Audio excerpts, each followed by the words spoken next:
মৌসুমে গ্রামে থাকে এক ধরনের অন্য রকমের আমেজ। মাঠ ভরে যায় সরিষা ফুলের হলুদের সমারোহে। বাতাসে থাকে মিষ্টি ফুলের গন্ধ, যা আকৃষ্ট করে মৌমাছি সহ প্রজাপতিদের। আর রাজশাহী যে শুধু আমের জন্য বিখ্যাত তা কিন্তু নয়। টাটকা খেজুরের গুড়, খেজুরের রসও কিন্তু পাওয়া যায় আমাদের রাজশাহীতে। আর এই রস পাওয়ার প্রক্রিয়াটা শুরু হয় এইভাবে গাছগুলোকে পরিষ্কার করার মাধ্যমে, গ্রামের ভাষায় যেটাকে বলে গাছ ছোড়া। আজকে গ্রামের দিকে গিয়ে একসাথে সবকিছু পেয়ে গেছিলাম। এইখানে যেমন গাছ পরিষ্কার করছিল, সেই সাথে আমার এক ভাইয়ের সাথে দেখা যে গাছ লাগানোর জন্য গাছে উঠছিল। তো সেই প্রসেসটাও চলুন আপনাদের দেখিয়ে দিই। আমাদের রাশেদ ভাই, নায়ক ভাই, রিয়াজের সাথে মিল আছে নায়কের। মিল নাই।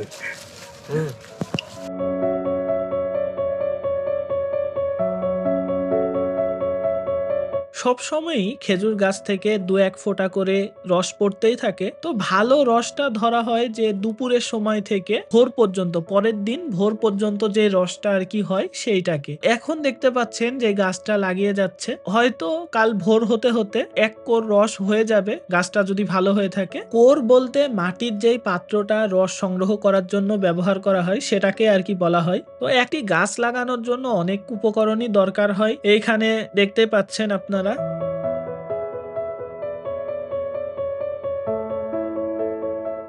শেষ ভাই গাছ লাগানি নাকি?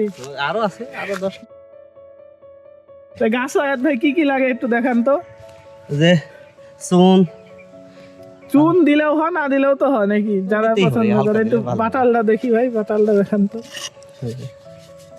সেই ধর। আর পিছের এই যে এটা হচ্ছে যে রস নামাইতে সাহায্য করে আলবুকি। আর এই যে দড়ি, এটা হাসি দিছে ভাইয়ের হাসি, মাশাআল্লাহ। থাকেন ভাই, চিত্রপাত যাবো।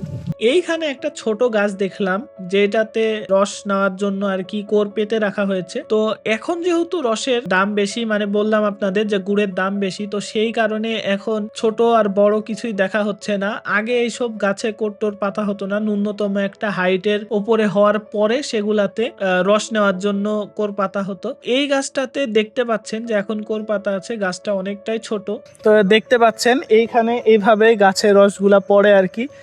তো রস একটা লেন্দি প্রসেস। আগে শুধুমাত্র আমরা দেখতাম যে রাতের রসটা নেওয়া হতো, দিনের রসটা অত ভালো হইতো না, এই কারণে দিনের রস নেওয়া হতো না। কিন্তু এখন দেখছি যে সব সময়ই গাছে আর কি কোর পাতায় থাকছে, কোনো মানে এক ফোঁটা রসও বাদ দিচ্ছে না কেউ। আর সকাল বিকাল দুপুর সব সময়ের রসই তারা সংগ্রহ করছে। যেহেতু এখন রসের দাম বেড়ে গেছে, আগে যেখানে গুড় কেজি ছিল 60 টাকা, এখন সেই গুড় কেজি হয়ে গেছে 200 টাকা, 220 টাকা। তো সেইখানে তো দাম আছে, যেহেতু সংগ্রহ তো করবেই মানুষ। তো দেখতেই পাচ্ছেন এখন দুপুরবেলাতেও রসটা সংগ্রহ করা হচ্ছে।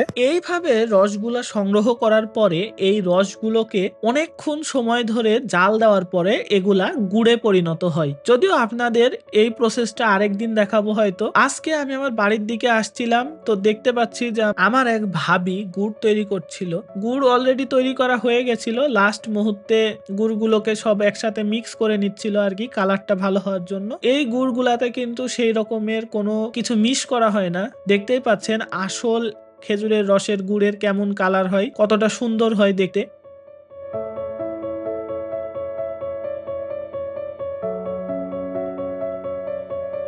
শীতের সময় গ্রামের রূপটা আলাদাই একটা রূপ ধারণ করে। গাছে গাছে নানা ধরনের ফুল ধরে, সেই সাথে আবার এই যে সরিষা তো আলাদা একটা মাধুর্য নিয়ে আসে জমিগুলোতে, আর খেজুরের রস তো আছেই।